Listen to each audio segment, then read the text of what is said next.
I am the Tofu Golem. Please enjoy the video. In this video, I will explain how to tune a Lamborghini Huracan in Forza Horizon 5. First, ensure your Huracan is in its stock form or has minimal upgrades to establish a baseline. Navigate to the tuning menu, accessible from your garage or before a race. We'll focus on an easy method, so don't worry about complex calculations.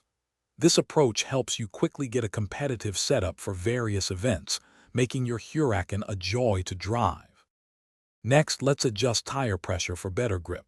Set your front tires to 28, 0 psi and the rear tires to 29, 0 psi.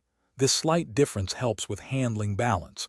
For gearing, consider your race type. If you need quick acceleration, shorten the final drive. For high-speed events, lengthen it.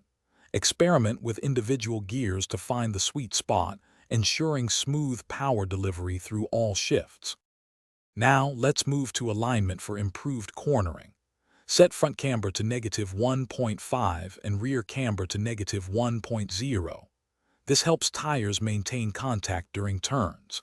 For toe, keep the front at 0.0 and the rear at -0.1 for enhanced stability. Soften your anti-roll bars slightly. A setting around 15 for the front and 10 for the rear often works well, allowing for better weight transfer. Finally, let's refine the suspension and aerodynamics. Soften your springs slightly to absorb bumps better, improving overall grip. For damping, set rebound stiffness higher than bump stiffness, perhaps 6. 0 for rebound and 4. 0 for bump to control wheel movement. If you have adjustable aero, balance downforce for cornering versus reducing drag for top speed. These adjustments will make your Huracan feel much more responsive and predictable on the track. Thanks for watching. Consider subscribing if we helped you today.